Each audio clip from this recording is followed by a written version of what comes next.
up, everybody? Welcome to this week's episode of the Dense Pixels podcast. I'm one of your hosts, Brad, joined by my co-host, Micah. Hey. What a week it was. Really, what a day it was today. Like, most of the big news for the week happened today. You already know what we're going to talk about later in the show. We got some Royal Rumble thoughts as well. Royal Rumble, Micah and mine's favorite WWE pay-per-view event, happened this past weekend. Yeah. Anything new game-wise for you? I've still been just playing Ghost of Tsushima, wrapping up. I've remembered that I haven't finished Yakuza. I'm in like chapter 12 of 15, so I should probably go ahead and finish that. Well, you got 3 months before we get yeah. And Assassin's Creed Valhalla I gotta finish, but there's no way I'm going to be able to finish that by May. I mean, with my schedule. Well, if you're just concerned with the campaign, you can look online to see which regions you have to do in order to progress the story. Because you don't have to do every region to progress the story. Like, there's only certain ones where you have to do the quest line in to actually move the story forward. I, of course, picked one of those as the last region that I did the main quest in accidentally. I should have looked at a guide first because I was anxious to get to the end of that story at some point. And then obviously, like, if you want not the true ending, but if you want to get like all the other shit and, you know, finish the Order of the Ancients quest line and all that jazz, then you'll have to do a lot of other stuff to get leveled properly to do those things. Like I said, nothing new for me. I've been reading a lot of books and playing more board games lately.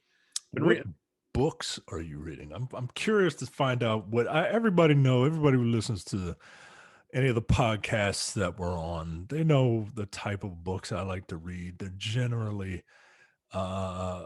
schlocky military science fiction. So what type of books does Brad read?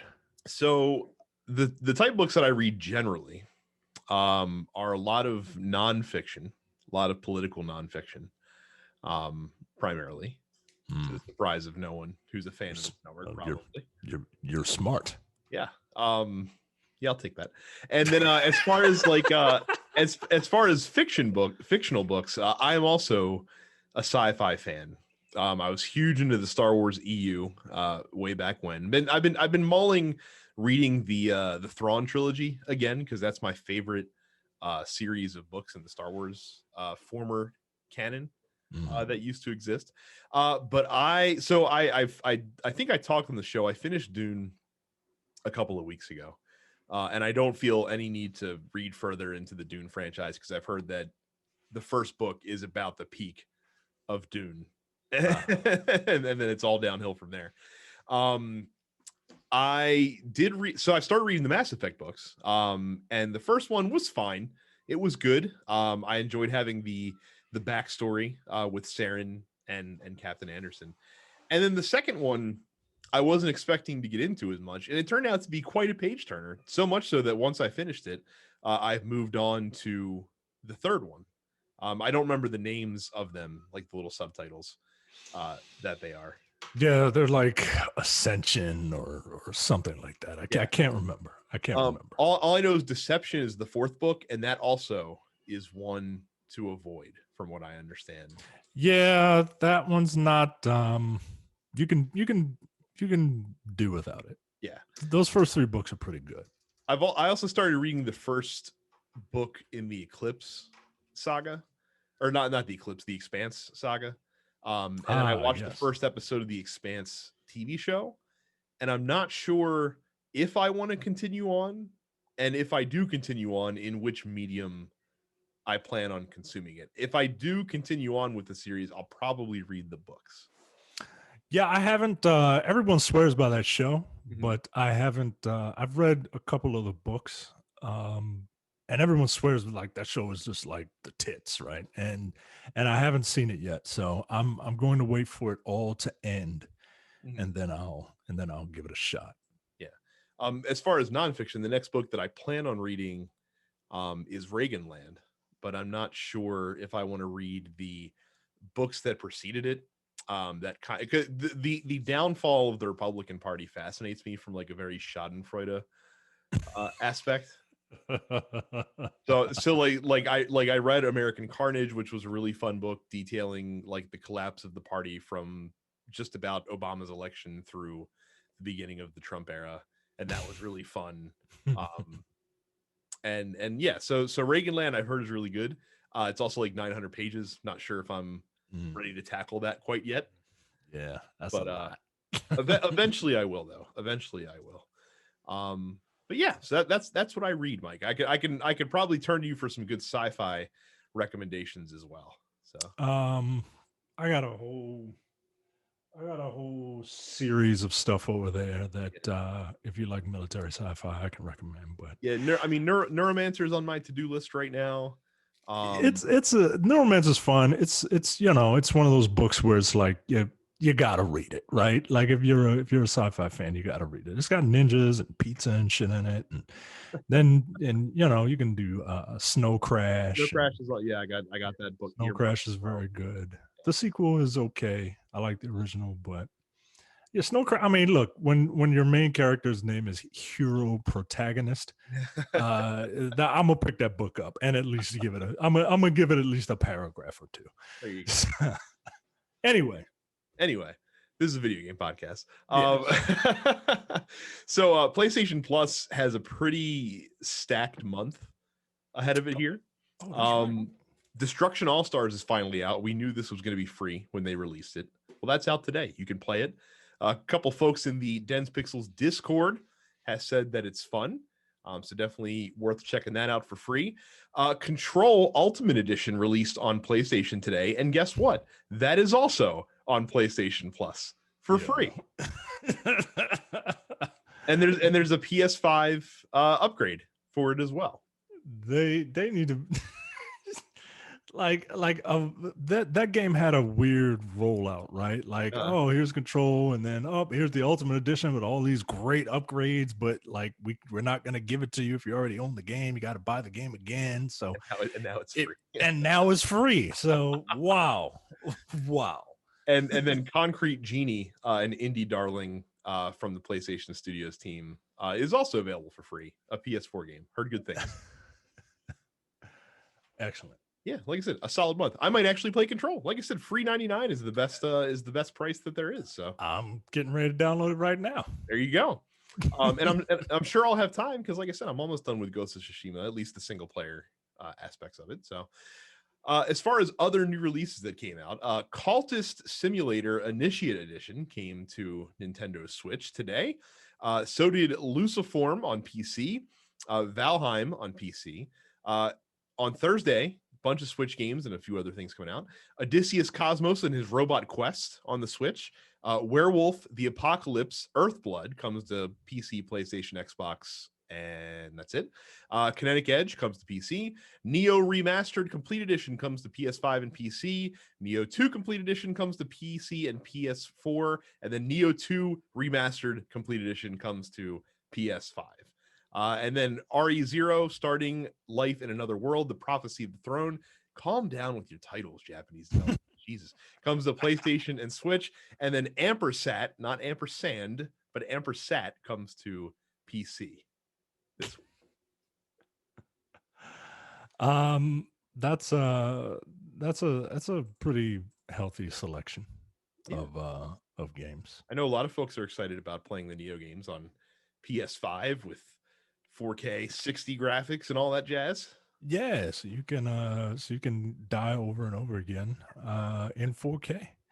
Although I don't hear people talk about that game being as difficult as the the Souls games or Sekiro, right? So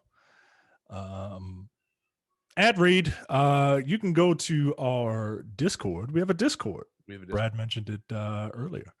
In order to get to the Discord, you should go to our Facebook page, densepixels.com/Facebook or densepixels.com/fans. Fans, thank you.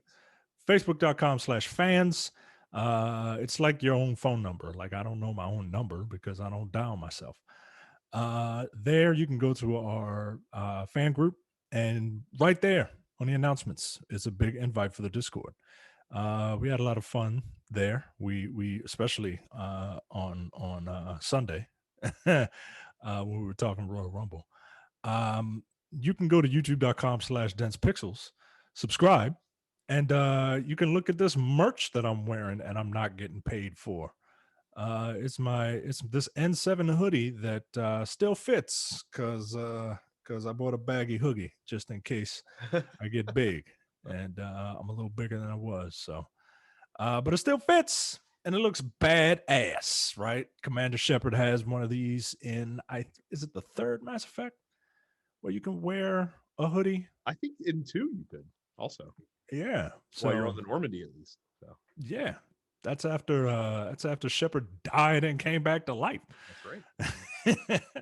That game is wild, man.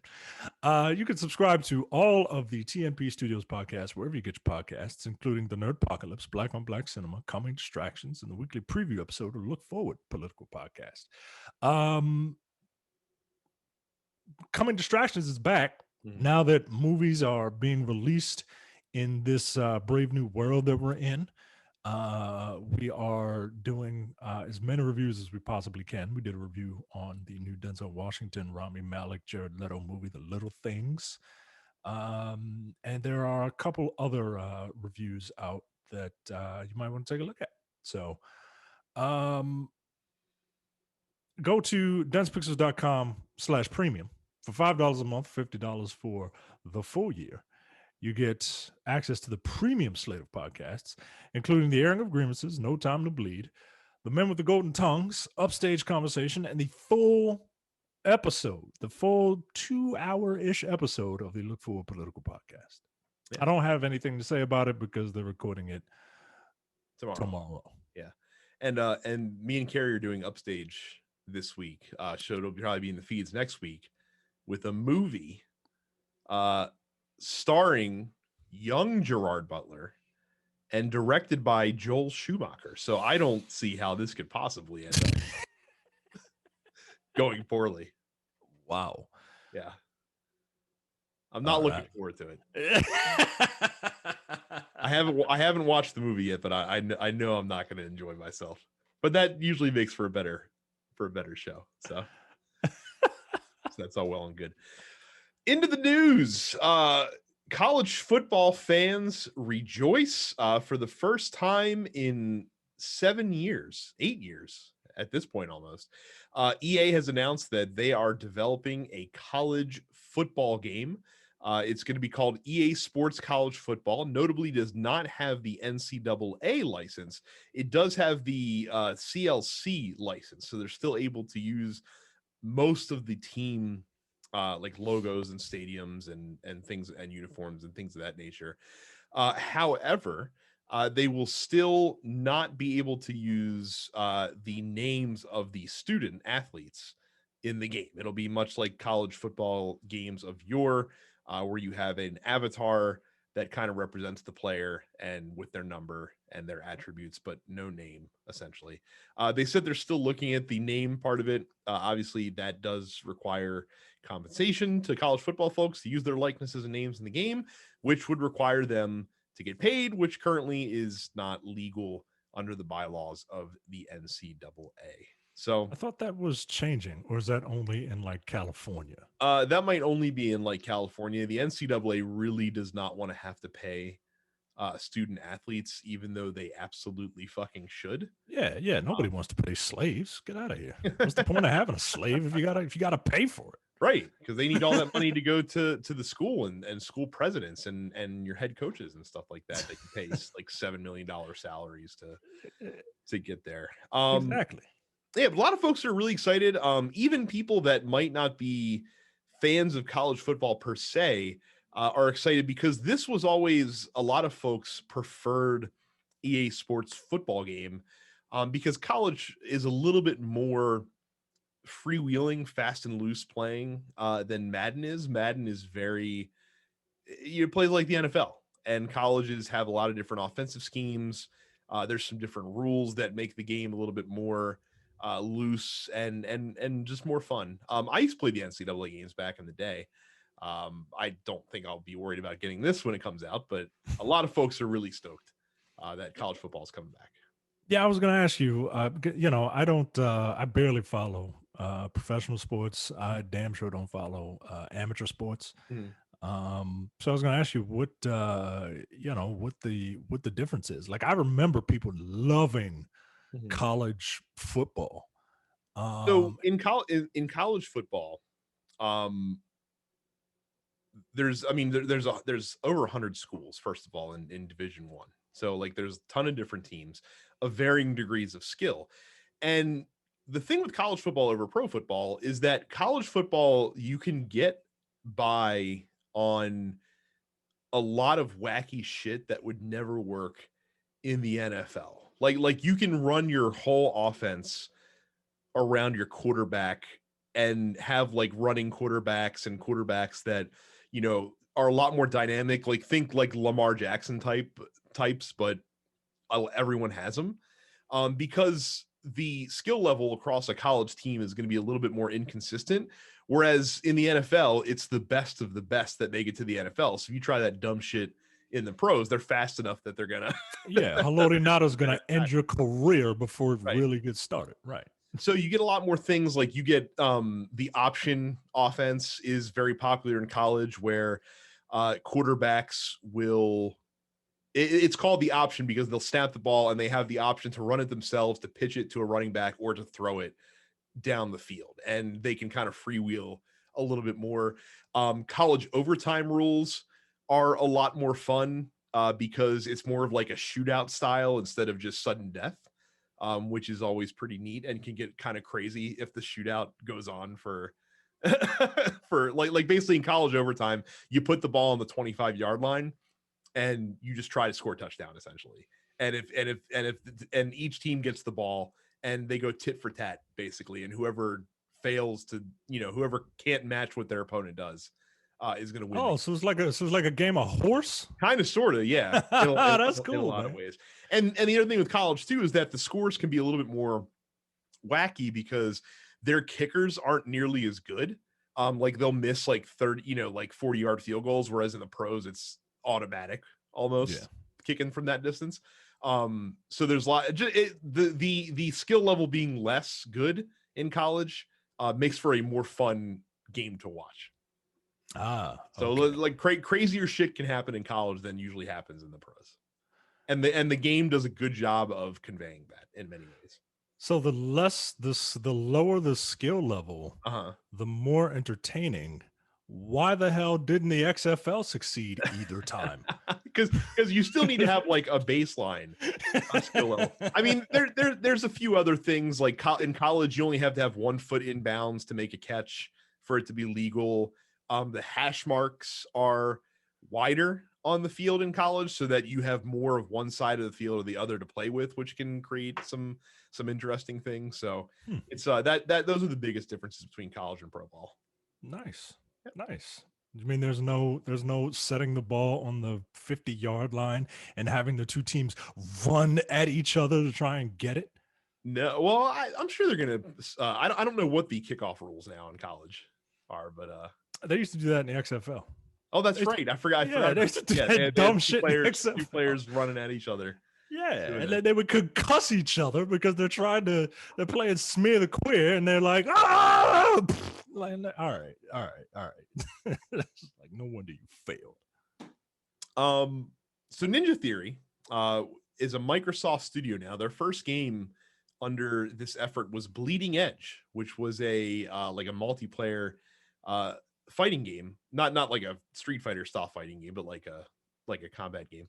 And that's already got the kibosh put on it. Ninja Theory said that they're not going to be putting any more content updates out for the game. It's been running for a little over a year. I think it's really, yeah. Wow. Hasn't been very long. So I'd have to imagine that this was not a successful endeavor, unfortunately for them. I would imagine that Ninja Theory's probably been working on something else anyway in the meantime. alongside of this, so I don't think it's like we're gonna have to wait forever, but a little bit of a ominous sign that the first big game coming from, I guess this wasn't the first big game coming from the Microsoft Studio partnership, but one of the first outputs has not been a crazy success. Yeah, this was the game that I was talking about when I said I didn't even know this game came out. I remember hearing about it, and I'm just like, all right, this looks like another generic like hero shooter. Right. And it's weird, like they literally all kind of look alike. Um and it just I don't know, man. I don't know. This thing looked DOA the moment I saw it, but you know, I'm not into those type of games, so I don't know. Well, you turned out Yeah. to be prophetic then, if that's what you thought when you first saw it. Yeah, like I say, it's unfortunate. Microsoft needs a hit, man. Like they need a hit from one of these studios, these second party studios that they've picked up. I guess they're first party studios now, technically, but you know what I'm talking about. Like not their core group of studios. Yeah, man. I don't think I need to look up because I'm trying to guess which company will be the one to give them their first real big hit. You know, that's not a Halo. You know what I mean? Bethesda. Yeah, and I'm thinking it's that. I'm thinking it's Bethesda, right? Like I'm thinking it's going to be Bethesda, and you know, death proof or whatever doesn't count. You know, I'm talking about something exclusively that you can only buy on this system, not That's you like know, that's like a new IP or something like that. So yeah, yeah. So yeah, it's probably Bethesda, which is. and even we don't know if those games are going to necessarily be exclusive. They could very well be Yeah, multi-platform, because again, why would you cut that audience off needlessly? It's I don't think like it's, and again, it's we say the same thing about Ghost of Tsushima, but I think that this can apply to PlayStation writ large. I don't know if PlayStation Studios truly gets the level of credit that they deserve for just putting out game after game. Like even their missteps are still pretty good. Like Days Gone, I don't think was as successful as, you know, like your Uncharted's or your Horizons or Last of Us's and things like that. But Days Gone was still very successful and also ended up becoming a pretty good game once they got a lot of the shit ironed out. Um, after a rocky launch. yeah, yeah. When I think of which system has like the games that are not necessarily taking chances, but they're you know, because Days Gone is a zombie game and an open world game, right? Like I get it, right? Like it's those games are a dime a dozen, but but it feels like a PlayStation game. It feels like a game that I would only play on that system, and it you know, it's part of their branding. Like I just like Halo and Gears are, you know, they're shooters, right? First and third person shooters, right? They're a dime a dozen, but they say Xbox, Microsoft. And I don't see a lot, and there are a lot of those for PlayStation, and they're not for Microsoft. And I really want there to be, man. Like it this year, this generation to me feels like it's ripe for like some all just brand new stuff. You know what I mean? And that's what I'm most looking forward to. But yeah, I don't know, man. Yeah. It's strange. And again, PlayStation I feel like is being very smart with how they release games. So like take Destruction All Stars, for example. If that game came out at launch, or even if it came out today, but it was a $60 game, I don't know that it would end up being successful because it kind of looks a little cheesy, right? Like you're not really sure what it's all about. Releasing it for free is really smart because you're going to get it in people's hands that would not normally have forked over $60 to play that game. And if the game ends up being really good, then you will get those sales from that game when it comes off a plus after the fact.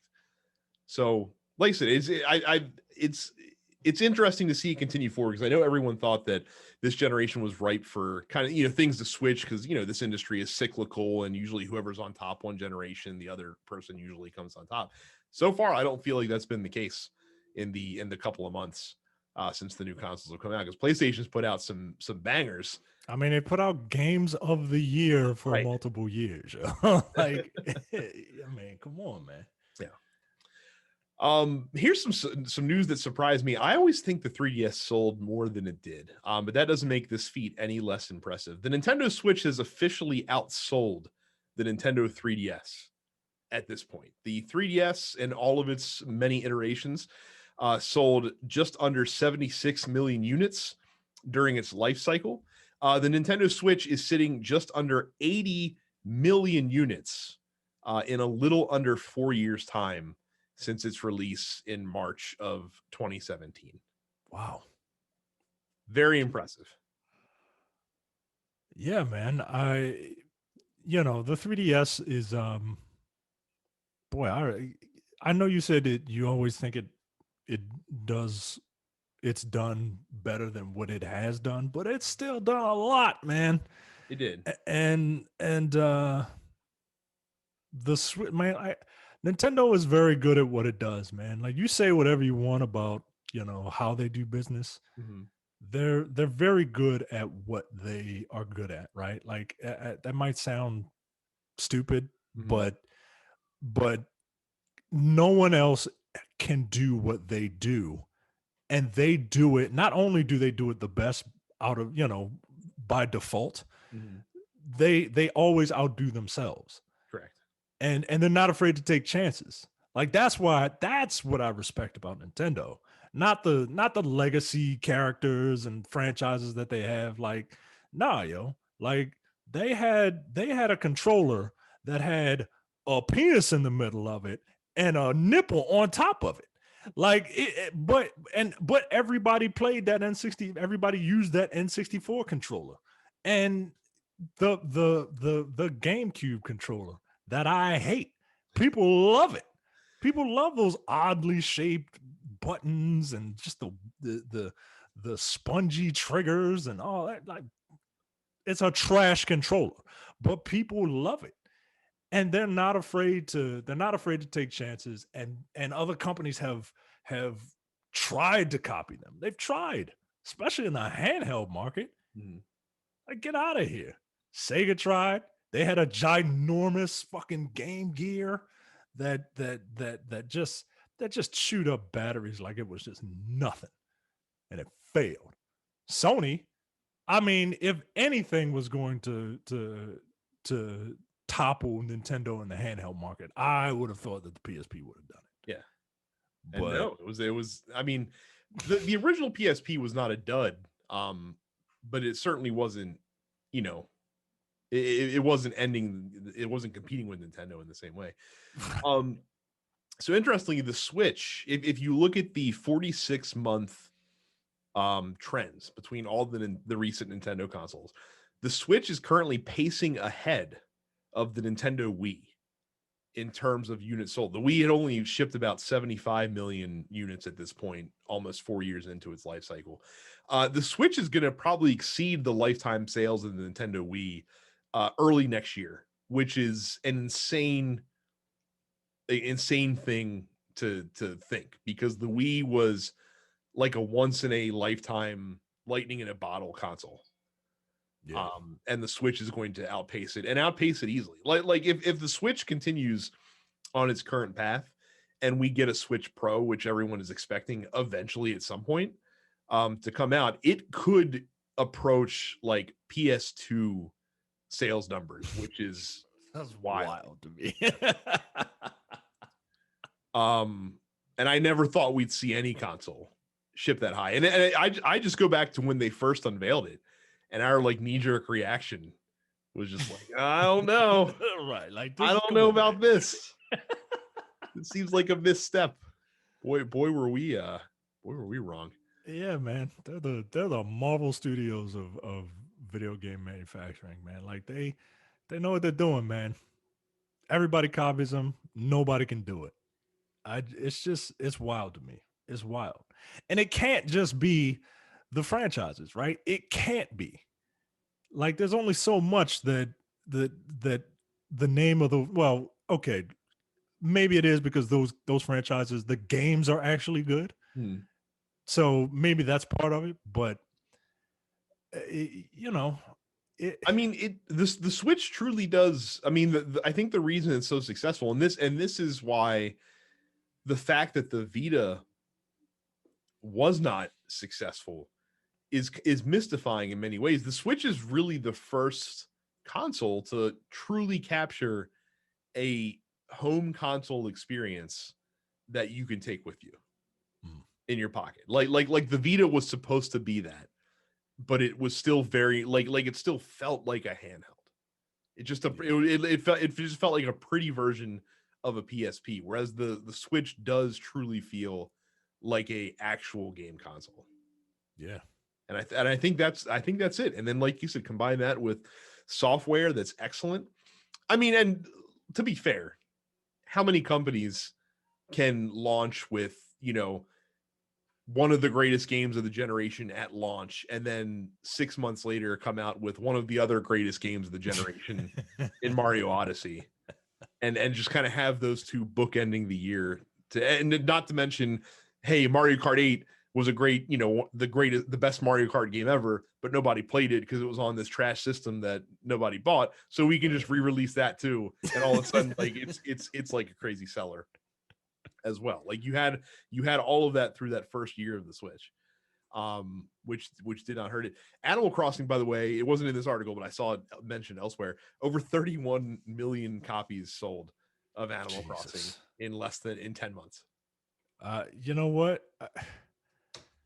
Whenever I hear numbers like that, I'm looking at my wallet like FOMO is calling me, but I really don't need to pick up the phone because I want to know what it is about that game. You know what I mean? I don't know. I don't know. Like, is this the game that I could get my wife to play to get into this stuff? You know what I mean? Maybe I don't know. Yeah, I don't know. Blizzard has announced the briefest of details for BlizzConline, which is going to be on February 19th, starting on February 19th, I should say, in just a couple weeks' time.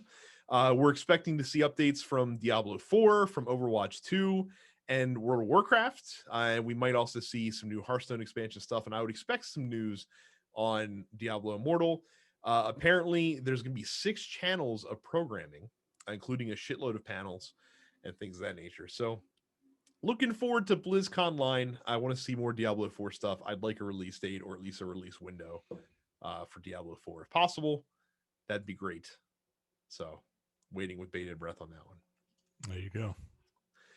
Call of Duty Warzone has seen an exodus of quite a few high-profile streamers from its game because they are upset that Activision hasn't really done much about the rampant cheating going on in the game. Vicstar is a popular YouTuber who primarily plays Warzone. He released a video saying that the game was in the worst state that it's ever been because Activision is not addressing how many hackers there are in the game. The player base of the game is now so saturated with hackers, he says, that you tend to find them in every single lobby. To their credit, Activision did ban over 60,000 accounts in Call of Duty Warzone today, which I would assume is their attempt to at least dig into this cheating problem a little bit. But here's the thing, man. If you can't, it's tough to stay ahead of the hackers with this stuff because the minute that you find, the minute you close the loop on the exploit, they find new ways to exploit your game, and so it's a constant tit for tat, and you're always running behind them. Yeah, in a lot of ways. So games like this are difficult. When you have a game that's free to play, it's exponentially more difficult because there's no barrier to re-entry to get back into the game. You just have to create a new email address basically and make a new account, and then you're ready to rock and roll. You don't have to put down another $60 to get back into the mix. So this is unfortunate. But they're hardly the first game to see these kind of issues, and they're not going to be the last. This is going to be a problem. It's amazing that games like Fortnite don't see these kind of problems though, on a wide scale. He said he revealed he ran into a hacker who was live streaming themselves actively hacking on Facebook gaming. God damn. It's pretty fucking bold to be that brazen about it. Jesus, man. Yeah, that sucks, man. Goddamn cheaters. I just don't. I don't like if you. I'm not gonna endorse cheating, right?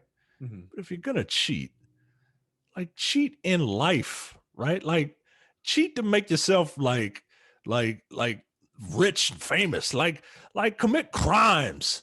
You know what I mean? Like, what's the point of cheating in a video game? I just I think people that do that shit just enjoy grieving people, just enjoy making other people miserable, which is a really fucking sad way to live your life. Really is, man. Like, God, as I get older, man, I'm just like, yo, what is the point of this? Life's too short.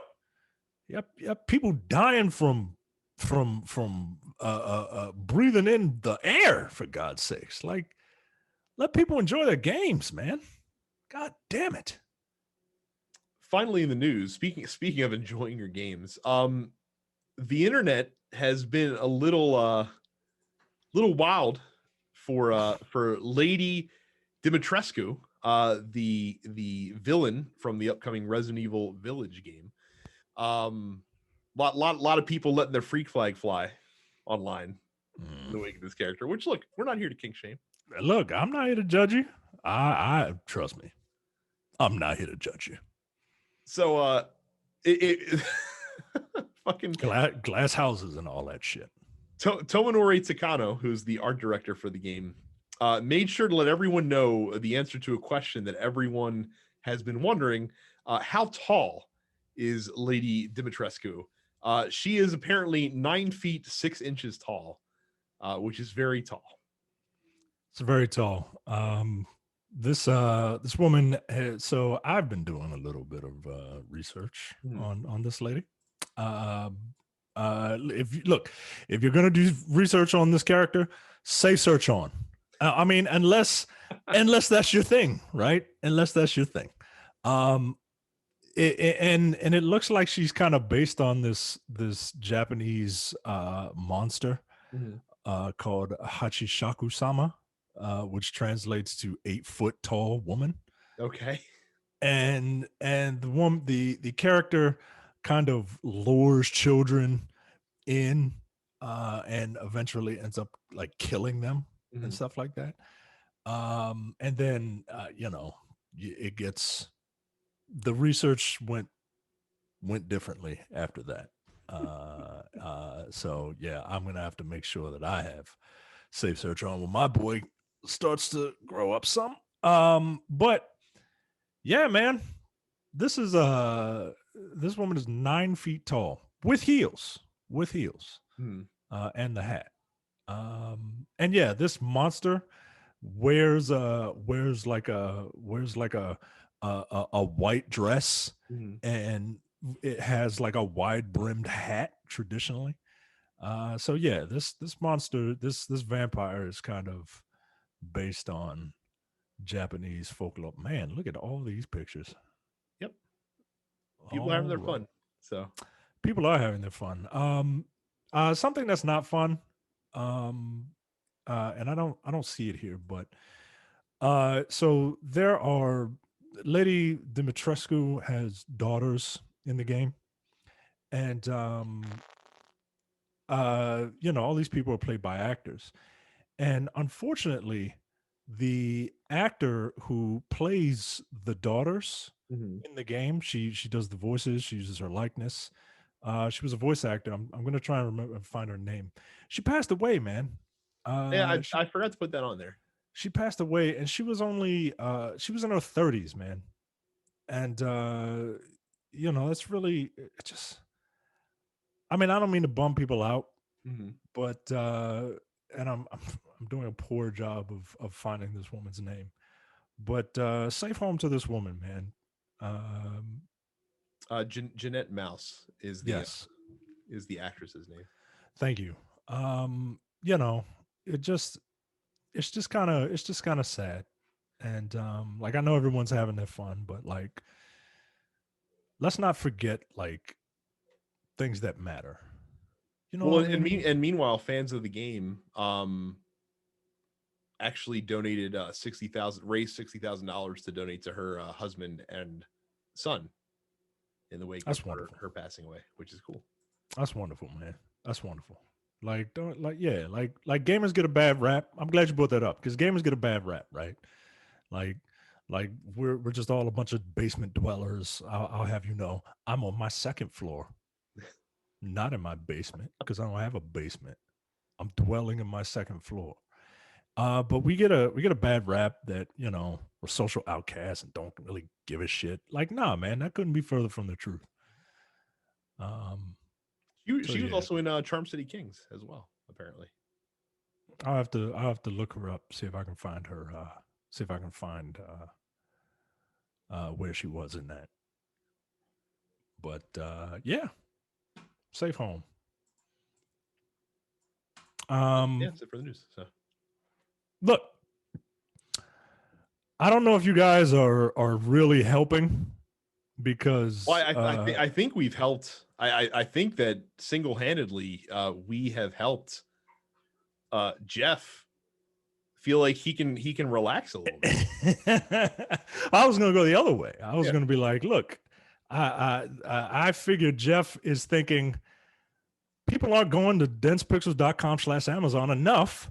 I don't know if I can take this. Oh, he feels like he failed. He feels like he failed. I see. And he's got to step he's like, all right, maybe someone else needs to hold the reins because people aren't going to densepixels.com/Amazon enough. And I just don't know what to do.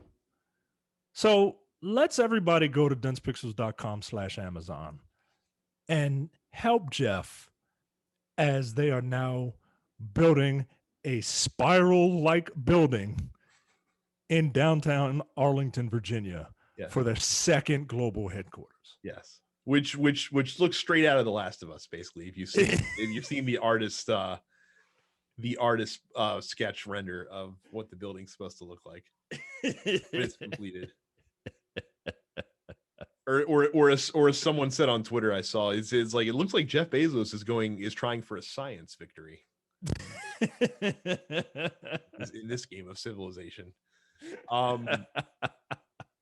But yeah, go to densepixels.com/Amazon. Look at that fancy spiral headquarters with external staircases and plants spiraling up the building is not going to build itself. And then you can help us build the TNP headquarters, which is going to be like 4 metal walls in arranged like a shed, probably. I mean, in Jay's backyard. Let's right. I was about to say it's just going to be a new addition to Jay's house. That's the last thing we need. Oh man, this building looks ridiculous. It does look ridiculous. God damn it. Even you as a fan of architecture or don't appreciate the unique design. It's doing too much, man. It's doing way too much. And I have to travel through Virginia as part of my job, and I know exactly where this is going to be. It's going to be an eyesore. But hey, it'll be something. Speaking of things that have been something, we've talked ad nauseum for the last year and a half, I guess, give or take, about the massive success that Google Stadia has been since it has entered our lives many months ago. It's so successful that Google has said, you know what? Maybe we don't actually have to develop video games for this thing anymore. Despite coming out with one game maybe or 0 games, I couldn't even tell you, honestly. Google has shut down its internal game development studio, and Jade Raymond has left the company because there's nothing there for her to do anymore without a game studio to run. So yeah, apparently 150 developers have been affected by this, but according to Phil Harrison, who is running the Stadia project, most of the development team will be moving on to new roles within the company. And yeah, so this is a great sign that Stadia is doing real well, Micah, that they decided, you know what, we're just going to put out other people's games onto this surface and not actually worry about making our own. One, there really needs to be a satire font. Because I looked at this and I'm like, what is Brad smoking? Right? When you labeled the link that you could see in the show notes. Micah, you have known me long enough to know that my sarcasm is drier than the Sahara Desert. Yeah, how long before this is just I mean, look, we're already cutting costs by not developing video games. But I mean, honestly, they probably took a look at how much money Amazon flushed down the toilet with that. I can't remember the name of that fucking game that they were developing that they pulled the plug on this summer. And they were just like, you know what? We don't have to get into this. And here's the other thing too, is that obviously they know how many people have the Stadia service and are using it on a regular basis. And that is their audience for whatever games come out on this service. So if they're like, it's not worth catering to this audience and spending all this money to the, here's how successful we think these games are going to be. That tells me a lot about how Stadia is doing right now. Yeah. I mean, the fact they're giving away controllers, they're giving away, the Chromecast Ultras to try to get anybody and everybody to get this shit. Yeah, it's I can't imagine it's going well. And as another article that I saw coined it, they're basically seeding the cloud gaming environment to xCloud at this point in many ways. Yeah, or at least this is the start of that. So stay in your lane. Look, cool. to quote Kurt Hennig, we're not the type of guys to tell you we told you so, but we told you so. not that any of you out there are surprised. I'm sure you guys are all smart people listening to the podcast. No. So, Micah. All right. The news that we've been waiting for came today, finally. And we now have details about the Mass Effect Trilogy Legendary Edition, which is coming out in May. And the one thing, Micah, that I wanted, the thing that I prayed for from this trilogy that I didn't think we were going to get because they didn't talk about it when they first announced that this is coming out. They are revamping the first Mass Effect game to bring it in line with the other games in the series in terms of modernization and things of that nature. And I could not be happier. Yeah. Could not be happier. Honestly, they could have just re-released the entire game looking the way it looked, just revamping Mass Effect 1. And while I will always and forever be a Mass Effect 1 apologist. I a lot of people didn't finish that game just because it's like, oh, I can't play it. Like, no, it's a playable game. It's just a nuisance, right? The inventory is the grossest inventory system I've ever seen. Not anymore. But yeah, man, I am stoked, man. I am ready. Yeah, you're getting a better. I mean, Micah normally takes an hour before he starts a Mass Effect game to create his character. He's now going to take 3 because you're getting an enhanced character creator starting from Mass Effect 1. And I was watching a video. I forget which site it was from, but the person said that you're going to get new hairstyles to include black hair. Thank the Lord. I am tired of creating black people who are just bald. Like, I'm just sick and tired of it. And I can't wait to play this game again. Every single environment in the first game, especially like the other games were in such a state that you could just enhance them, right? Like you didn't need to do this. But for Mass Effect 1 in particular, they repainted Like the art director from the original game, like repainted every single environment. So it's still the same environments, but they just look like they should, like you would expect them to look in a game that's coming out, you know, a couple of years ago, not back in 2007. Right. Better lighting effects, like they're just making everything look the way it's supposed to. The weapons are going to be balanced from the first game to feel more like they did in later iterations of the series. You're not going to have class restrictions on weapons in Mass Effect 1 anymore. Any class can use any weapon. Certain weapons can be better upgraded depending on what class you're using, but you now can use any weapon type regardless of the class that you choose, which is pretty cool. They're facelifting the HUD. Boss encounters in the game have been adjusted, and it's going to have these squad controls from the later games in the series. Of course, the squad controls in Mass Effect 1 were pretty much non-existent. They were small suggestions, right? Like you couldn't even control your squad mates on an individual basis in Mass Effect. right? Like you could direct them together, but that's about it. But now you'll be able to direct them together. You'll be able to quick map, certain abilities that they can use to your controller as well, just like you could in the other games. It's gonna be fantastic. All the DLC is gonna be there. It's coming out May 14th. PlayStation 5 and Series X are not getting a specific version, but of course the game will be playable in 4K 60 and will probably run fantastically on the new generation consoles.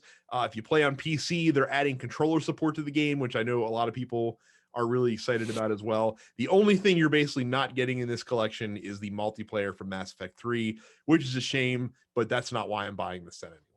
Right. The Mass Effect multiplayer was really fun.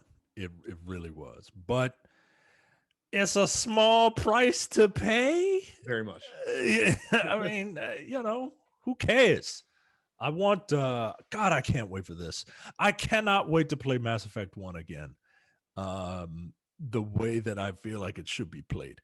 Mass Effect 1, like a lot of people sleep on it for, whatever reason. But it's a simpler story, and it doesn't have that weird, like, I don't remember it having that weird RPG urgency, but not really thing. And yeah, man, I really like that game. God, I can't wait. Yo, why couldn't it be March? No, you know what? Just do it. Just do it. Make it good. Just make it good. Just make it good, and maybe slow down on the vaccine rollout so I don't have to go to work. No, I'm willing to make that sacrifice to get people vaccinated, but that's it. This is the only reason why this is it. Because yeah, I can't wait to play this game, man. It's gonna be great. Cannot wait. Just looking at this particular article has a couple of sliders that show the original and the legendary edition, and I mean, look at it. It's amazing. But the side-by-side pictures are great. So normally we would go to the post office here, and we just Duke asked the question about about Google Stadia, which we'll address first, and then we'll circle back around on Royal Rumble because most of the other questions are Royal Rumble are wrestling related. So Google says, do you think they should license out their gaming cloud infrastructure to Sony or Nintendo, since they are now just going to be a service, basically? That's an interesting idea. I think Nintendo's falling more into a partnership with Microsoft, if anything, or at least that's kind of how the tea leaves have been blowing.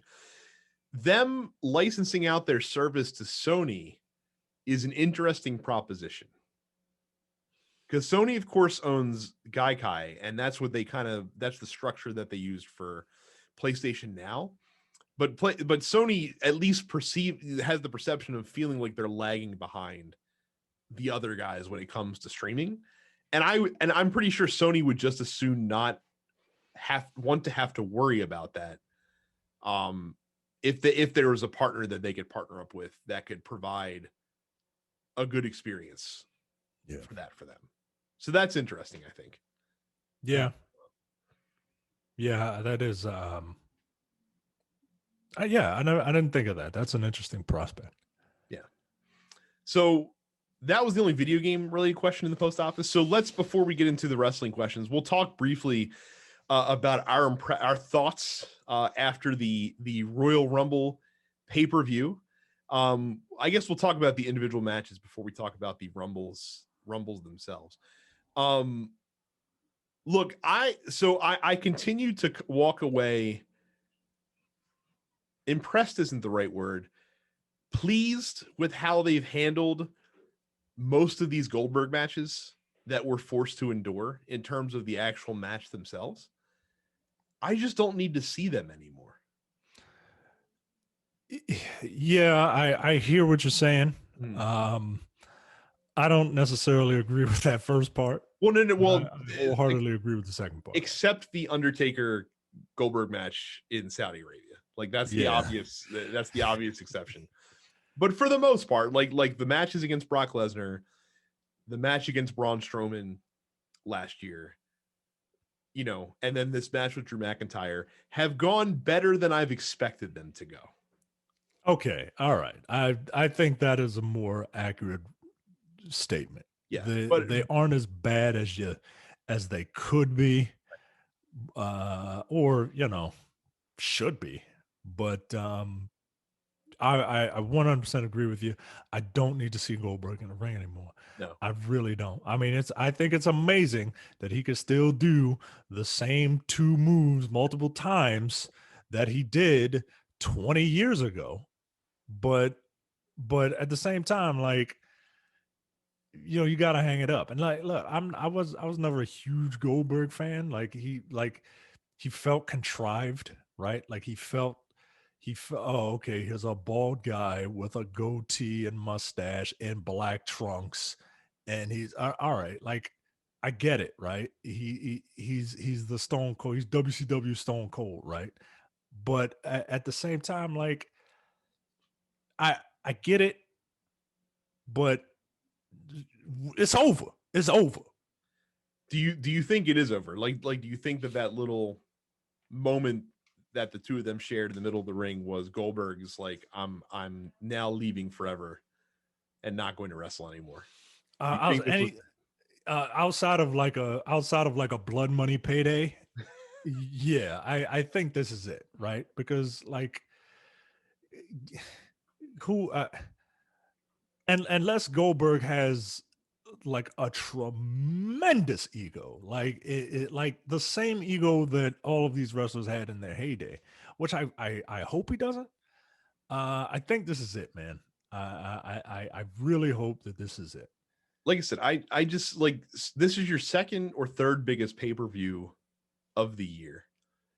Don't you want to feature your champion in a match where he gets to perform like well? Like don't you want to put him up with somebody who can actually roll on his level instead of struggling to jackhammer him? Yeah, right. And when he did that jackhammer, man, I was like, oh my God, dude, please don't mess this up. And it just, look, I'm impressed that Goldberg, has kept himself in the shape that he has been able to keep himself. Mm-hmm. But there's, he and the Undertaker have gone on record to say that, today's WWE is soft, right? But nah, yo, nah, nah, no. Like, you don't. This reeks of old men living their glory days, trying to. It's really disappointing to see many more wrestlers than I care to, including some that I really like, lean more into the Hulk Hogan side of the equation. Yeah, man. Than going a different direction. For example, it kind of harkens back to the old phrase, like it's in many ways it's like the never meet your heroes kind of thing. Yeah, man. Like never get like I feel like you could go one of two ways. Like you could go like the Hulk Hogan route, or you can go like the Steve Austin route. And I would have expected more of these dudes to kind of go the Steve Austin route. Yeah, And man. too many of them are going the Hulk Hogan route, which is unfortunate. It's really bad, man. Like let your legacy be your legacy, man. Like, you know what's on the Undertaker's legacy now? That's Saudi Arabia match. Yep. You know what's on Goldberg's legacy? No matter how fucking artificially inflated it is, that Saudi match. And it just, yeah, man. I need these dudes to just kind of do what the business do what the business does, man. Go out on your back, putting somebody over, let that guy roll, and then you take your bow in the ring. Yeah. You leave your boots or whatever there, and then you don't come back. God, imagine if Undertaker's last match had been the Lesnar match, man. right? Wouldn't that be a way better outcome? It really would, man. Today? It really would. You know, and then you can still have your tributes and all that. Yeah. Like, I love all that stuff. But nah, man. Nah. Like you don't see people, you know, in a sports hall of fame come back. I don't know. Now, I don't know. It's polar really opposite. The last man standing match for the Universal Championship between Kevin Owens and Roman Reigns was a banger of a match. So the greatest credit that any match could ever have is when you take a match that we all know what the outcome is going to be. Like, every single one of us knew that Roman Reigns is going to win that match. If he drops the belt, it's not going to be until WrestleMania, right? Right. Every single one of us knew that Roman Reigns was going to win that match. But the fact that you could make us believe that that was not going to be the case at a point in that match is a fantastic testament to the story that the match is telling.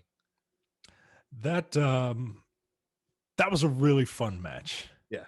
It really was, man. And it, you know, marred by a bit of a dodgy finish. Well, look, you got the best and the worst of WWE production value in the same match, because let me tell you something. The golf cart spot was one of the best things I've ever seen in my entire life, because they did not do anything to tease it. Like it was the RKO of golf cart spots. Like that was the golf carts RKO moment. You did not see that shit coming at all. And look, like, it's the best type of like you see in movies, like, people get hit by cars randomly, and it's like, you know, but no, you can hear a car coming. Yo, you really can't hear a golf cart coming. And like, in real life, it was literally like, it was like the Mean Girl scene. Like that's literally when Regina gets hit by the bus. Like, that's what that shit was. Yo, it was hysterical, man. And I loved it. I loved 99% of everything in that match, man. And it was just fun. And yeah, man. He used a forklift. He jumped off the top of a forklift. Of a pallet. Yeah. Of a pallet on a forklift. Dude, it was just fun, man. They were having fun with the Thunderdome, man. You know what I mean? Like, and that's, God, I love the Royal Rumble. Like, they pull out, this one they pull out the stops for, you know what I mean? And not just the Rumble itself, but I mean, like, the regular matches, you know what I mean? And matches. The Royal Rumble has always been the home of some of the best, like, WWE championship matches. I mean, I can think off the top of my head, you have like the Shawn Michaels Undertaker casket match where Shawn Michaels fucked his back up, which was a really fun match. You have Kurt Angle, Chris Benoit back in 2003, which was really good. I mean, and like I said, that's just off the tip top of my head, thinking of a couple really good title matches that have come through the Royal Rumble. What was it, last year, 2 years ago? You had the Finn Balor, Brock Lesnar match. That was at the Rumble, which was also excellent as well. So, yeah, Royal Rumble is usually home to some really good ones. So yeah, they always come to play, man. WWE always comes to play with the Royal Rumble, man. You know, I like it because there's There's no fat on it. There's no fat on that pay-per-view now, especially now that they have the 2 Rumbles. No fat on that pay-per-view. All meaningful matches and then 2 Rumble matches. I love it.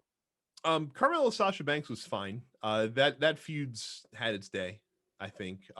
It's Carmella's a good opponent for Sasha for her first feud with that belt because again, Sasha's going to win. We all know that's going to happen.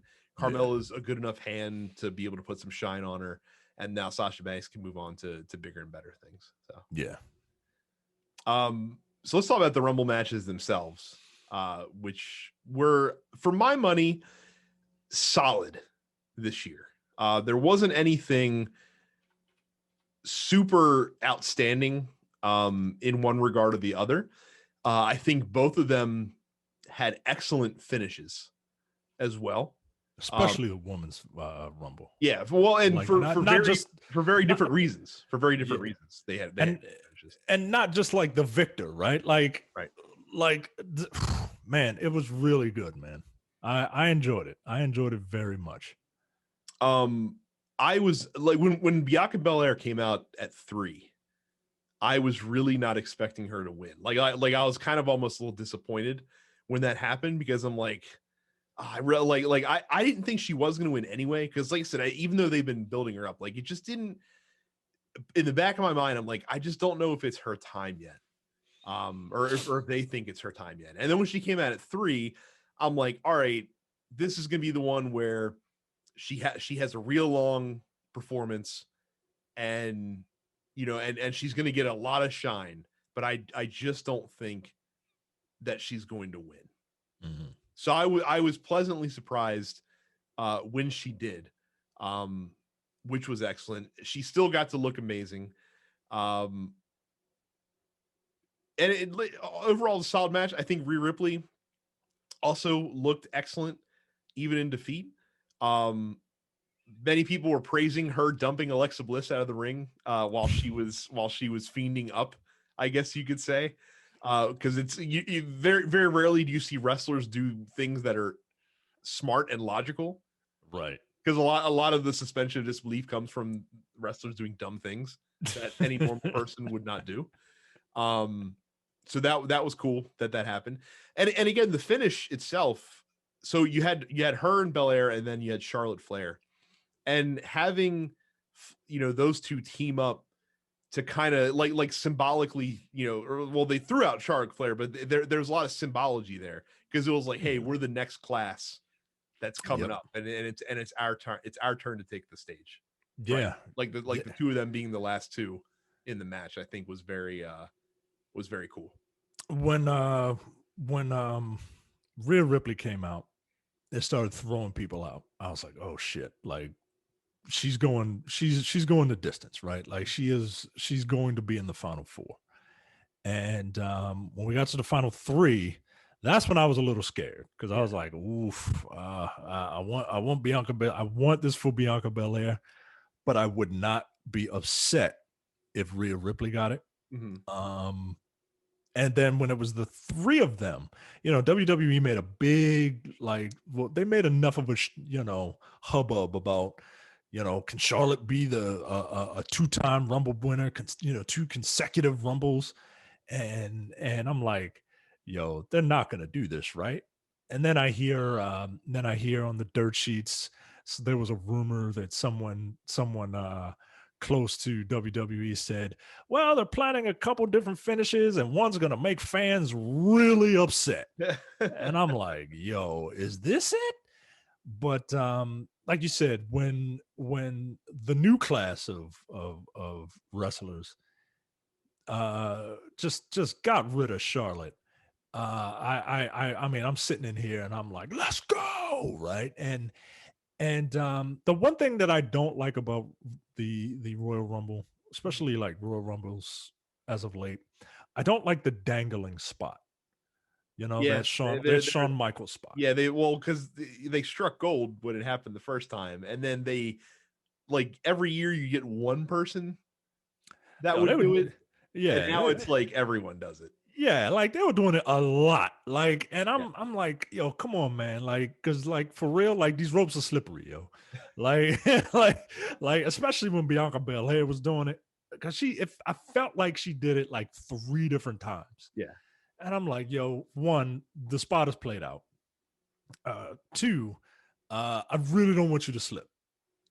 Like, because I want you to win this thing. Yeah, it's a played out spot, and I need them to stop doing it. I need them to either find different find other wrestlers to do the gimmick, oh, the feet didn't touch the floor, Mhm.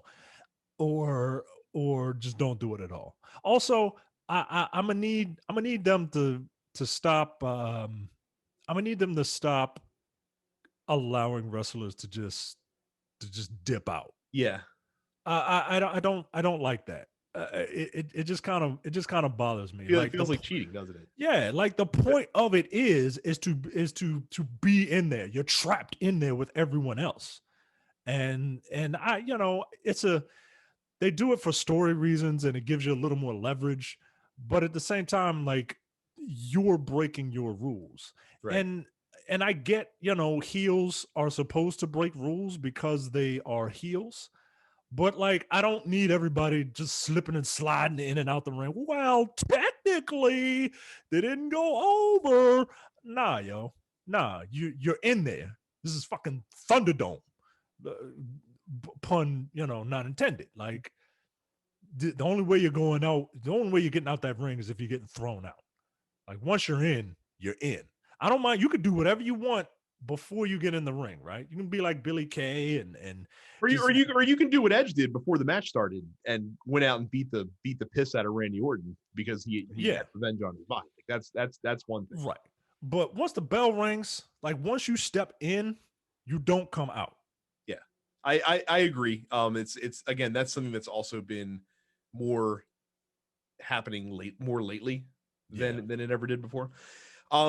So as far as who Bianca Belair faces, I don't think she's going to be facing either of the current champions. I think one of the two of them will drop their title before WrestleMania, and I think you get Belair. And if I had to guess, it's either going to be her versus Bailey at WrestleMania, or I think the best feud, I think the best match that you could get is if Charlotte turns heel, and you could set the pretense for her doing that with the dumb Lacey Evans shit that's going on right now with her and her father.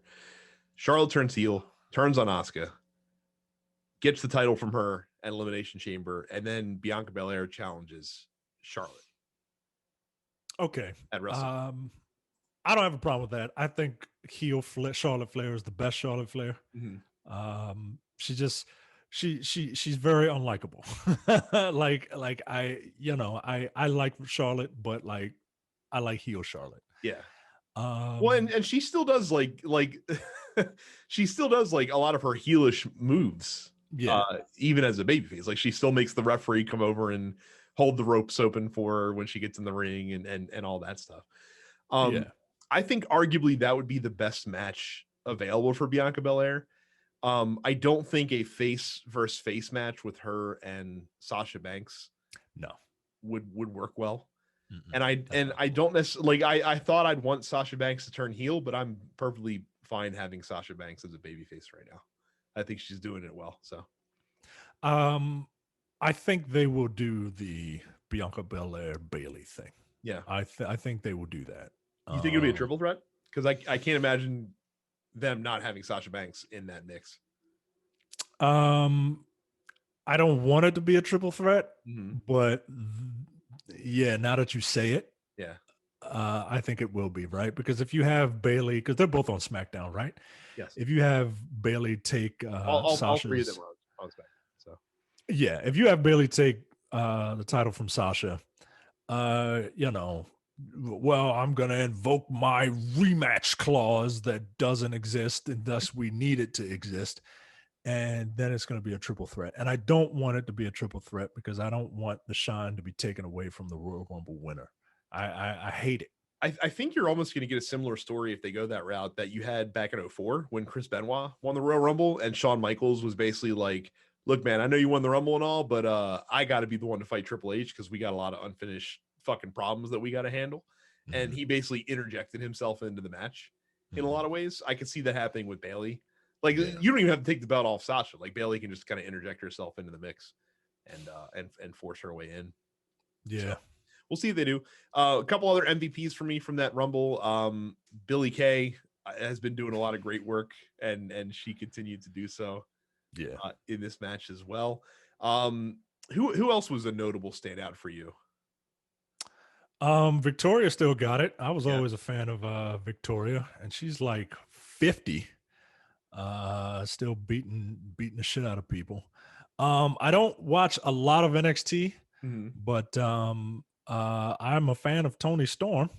Yeah, I like Toni Storm a lot. It's interesting that she's channeling the early 90s Shawn Michaels look in her in some of her ring attire right now. Who else? I was happy they finally paid off the Lana angle. Yeah, after cool. Several months. So that was cool. I don't need to see Lana in the ring anymore though.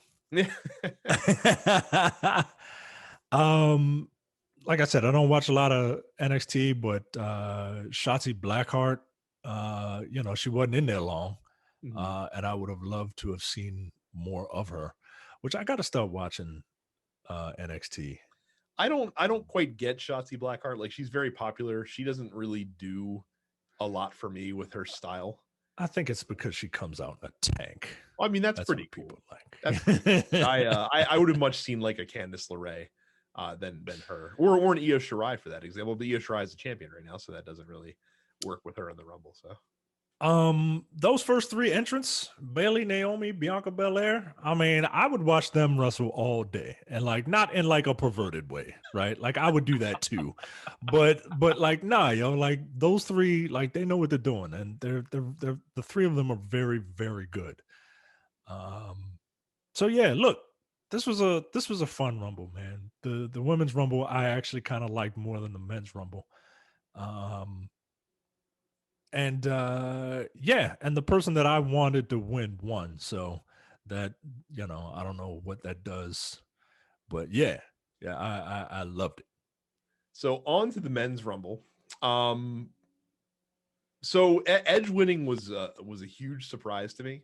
I wouldn't have picked it. No, I wouldn't have picked it either.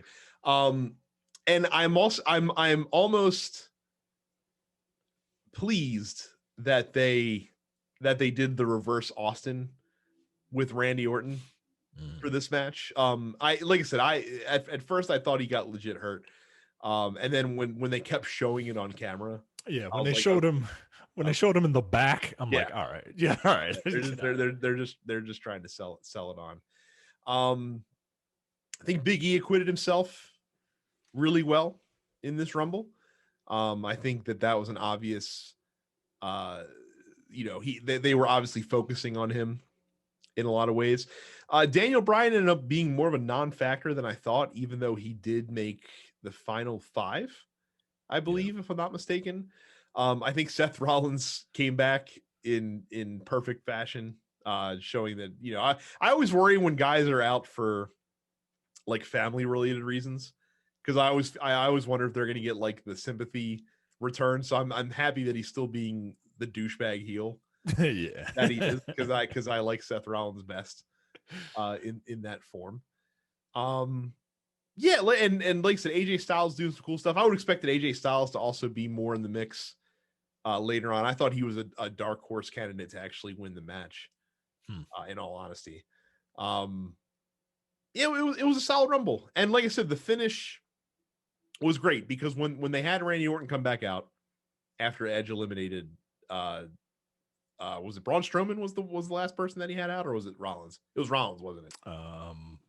Rollins. Yeah, it was so he eliminated Rollins. People were like, "Oh, that's it," and of course Randy Orton, comes back in the ring and RKO's him, and then goes to throw him out. Like, I thought for sure that Orton was going to chuck him. So to have Edge turn it around and reverse the Irish whip and toss him out of the ring was a very cool surprise. Yeah. They got us again because I mean, look, we thought we were going to have that ending. What year was it? It was there was a Rumble that we thought. What was who won when Roman Reigns got last eliminated? I think it was in 17, if I'm not mistaken. I can't remember. They got us with that one time because there was a year where Roman Reigns and somebody else was in the last two. Was it Shinsuke Nakamura? It might have been. No, I don't think Nakamura was the last. Roman was the last one in the Nakamura Rumble, if I'm not mistaken. I can't remember. I think it was 17. It was Randy Orton. Yeah, Randy Orton threw out Roman Reigns. And for some reason, people were like, "Oh, we're so much happier that it was Randy Orton and not Roman Reigns." So, which is always funny to me. Oh man, look, I had no dog in this fight in the men's rumble. I didn't care who won it. I was just enjoying the show, and I would not have picked in a million years Edge to be the winner. Carlito came back looking like a bag of apples. Kane came back looking like a bag of donuts. Kane was big, man. Kane was real big. Like, this needs to be his last, like, or you need to put some pants on the man or something. Dude, you know they're going to get him to they're going to get him to 20. They're going to get him to an even 20 rumbles before it's all said and done. You know that's going to happen. 100%. 100%. I find it amazing that WWE, there's a lot of feel-good fan moments in this year's pay-per-view. Mm-hmm. And I'm finding it amazing that, like, the year that they just don't have a live crowd is the year where you get a lot of really good. You got two fan favorites that won the thing. You got an Edge and Christian reunion. Yeah, that honestly, like I said, that was shocking. Yeah, man. Like, I was ready for a 5-second pose. Yeah.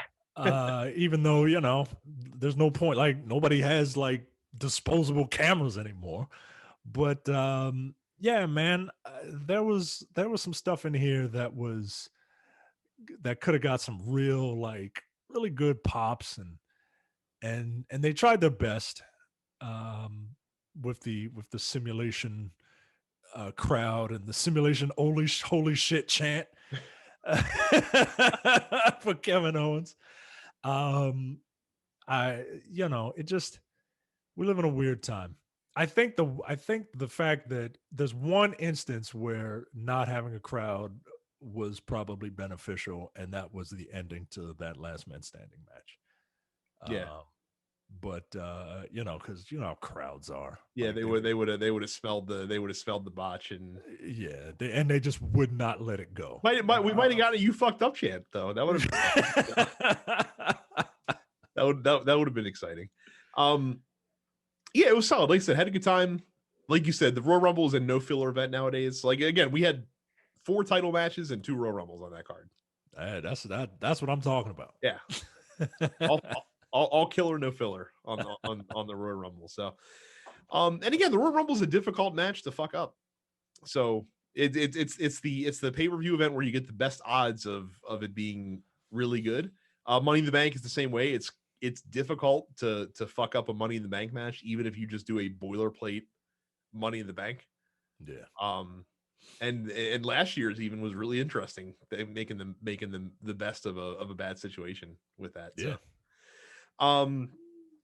Black RKO in the Discord asks, are you enjoying the Alexa Bliss Orton feud as much as I am? So it's weird, right? Like, I feel like they're almost leaning too far into like Fiend land when it comes to Alexa Bliss. Like, it's like they know that they're running out of time where they don't have to do everything in front of a live crowd anymore. So they're trying to get all the goofy shit in that they can before they start having live crowds again. I mean, I was gonna say, look, if you're going to do it and get it out of your system. Mm-hmm. You know, because like you said, they're going to start letting people back in soon. I need you to go if you're gonna be wacky, if you're gonna be spooky and all that, do it, get it out of your system so that we don't have to see it once the live crowds come back.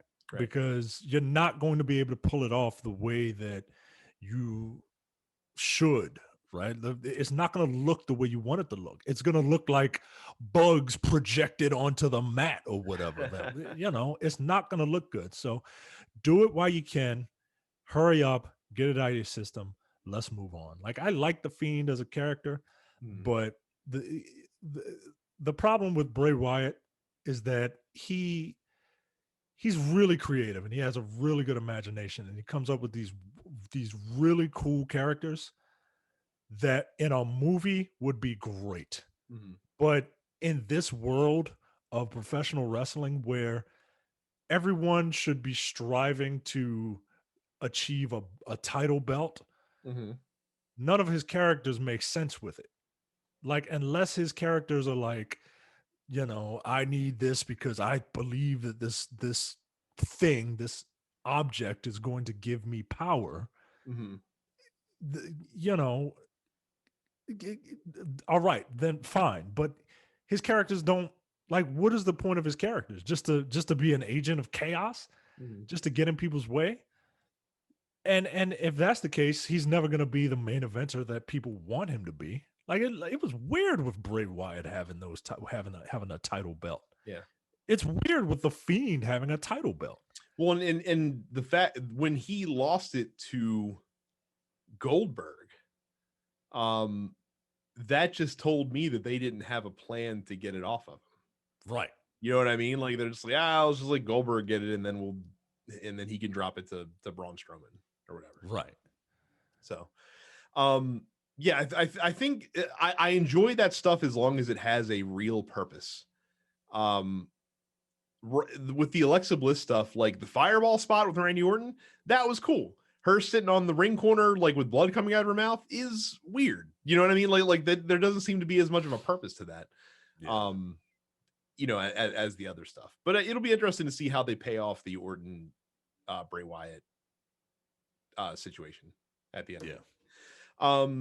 Rev Hall asked, "Did you laugh at how Alexa Bliss grand open and grand close in the Royal Rumble?" I honestly, the funniest part of that was that like eight women ganged up on her because they were like that. That's the kind of shit that works with that. Like when they're like when they pay attention to like she's scary. Yeah. So we're gonna all like fucking team up and stomp the shit out of her. Yeah. And then like like I said, when she was fiending up, you know, Rhea Ripley was like, fuck this. Like right. Yeah, man. Like, no, we don't need I don't like ghost shit. So EV Gamer asks, does Edge pick Roman or Drew, or will there be a title change beforehand for the current champions? Now this is interesting, right? So like much like Bianca Belair, I don't see as compelling of a match with either of the current champions for Edge. That's the only problem with Edge winning is that the logical opponent for him is Randy Orton. I don't think anyone really wants to see another Edge versus Randy Orton. We've already gotten it. The whole point of Edge coming back and us being excited is that he can fight against new people that we haven't seen him wrestle. The rumor is that it's supposed to be Edge versus Roman Reigns. I don't necessarily see a compelling storyline there that you can come up with other than like you think you're running this shit, Roman Reigns. Well, I'm here for a last hurrah, like that, like, and I don't know the old guard, new guard thing. Yeah. I don't like. We literally just watched that. I don't need it. Yeah, I don't see either one of those guys getting up off the belts, right? No, not before WrestleMania. Certainly. Nope, not before WrestleMania. So, And you're right. I don't see Edge and Drew McIntyre because they're not going to do that match. They're not. You can't turn Edge heel. Mhm. Like, people won't allow it. And Drew McIntyre is better as a face. Like, he's like, his personality is he feels way more at ease. He feels like himself, right? He Right. feels like his personality turned up to 11 or whatever. Well, and now he's on a collision course with Sheamus. I don't necessarily think that's his WrestleMania match. Nah. I think that's an in between stop for him. Yeah.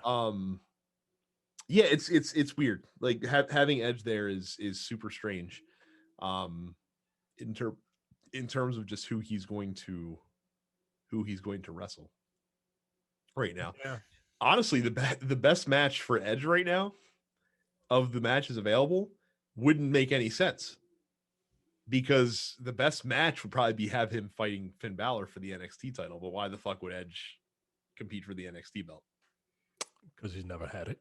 I guess, but I mean, but he doesn't strike me as like, well, I've never had this belt. So I mean, he's also never been Universal Champion either, technically. Yeah. if you want to get technical about it. So, John, Dark Meat Babyface, great Discord handle, by the way, says that Micah needs to read this, but I'll give it a shot, and I'll make sure to censor the part that he says is the reason that Micah needs to read it. So he says to check out the Yokozuna Icons documentary if you have time.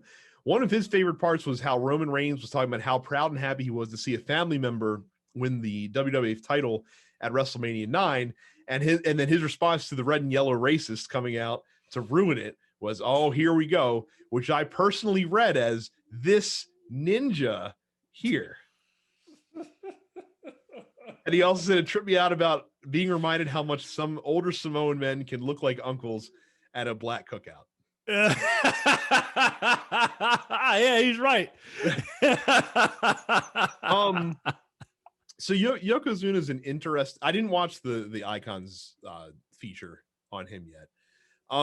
Yokozuna is an interesting character in WWE lore, because I don't truly think that he's held up as like one of the legends of WWE, partially because his prominent period was one of the low periods in the company's history. So that's certainly part of it. The other part of it is that he's a 500-pound dude that had the mobility of a guy that was 500 pounds. So it wasn't like he was exactly the greatest. Like he was the optimal version of what John Tenta could hope to be. Yeah, in many ways. Yeah. I mean, what the two things that Yokozuna is most notable for are WrestleMania 9, which is more of an enigmatic moment thanks to Hulk Hogan being a douchebag, and the casket match against the Undertaker, or casket matches against the Undertaker. Yeah, and that's kind of it. Yeah, with all due respect to the man and his family, I Yokozuna does not. He's not. He certainly is memorable. I will give him that. But I don't. I don't. I'm trying to not sound like Jay, but like the super duper heavyweights. Yeah. I'm not terribly impressed by them. They I don't want to say it's a freak show, but it makes, well, they're limited, right? They're limited. They're right, limited in what they can do. into what they can do, right?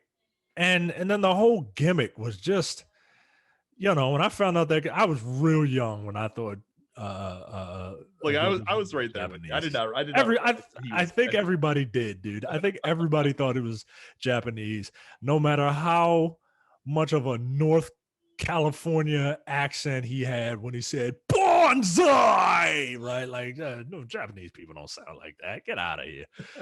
But as I get older and I find out more about the man, I'm just like, yo, this is mad racist, yo. Like, I just don't, but it's wrestling. Wrestling is But I mean, but again, like his most prominent moments, you know, what like when I think of Yokozuna, I think of, you know, him getting body slammed by Lex Luger. By Lex Luger.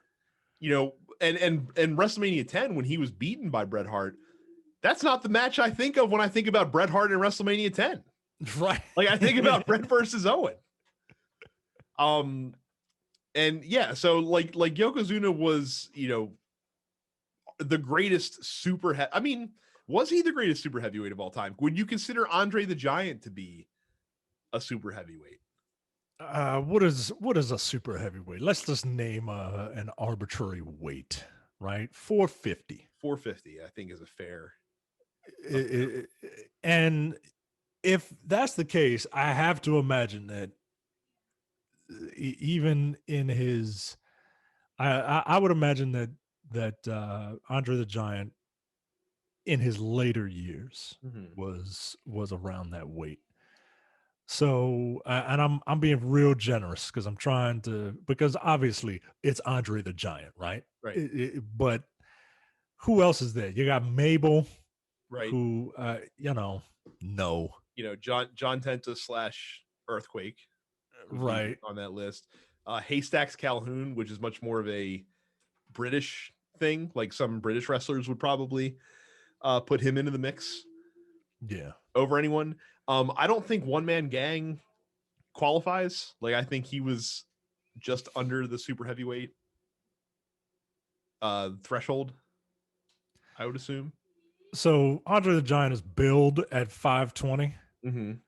But that's, you know, he's billed at 520. I don't know what his actual weight is. Right. I don't think Big Show was ever anywhere near that. Right. That weight class. So right. Otherwise, it would be him. Like if you would consider him a super heavyweight, then I guess. But I consider him more of a giant. So I guess Andre the Giant is more of a giant too in that respect. Yeah, like technically, what's that dude? What's that dude who fought the Undertaker at WrestleMania 9? Oh, Giant Gonzalez. Yeah, technically Giant Gonzalez, I think, is over 450. Right, but you would classify him as a super heavyweight.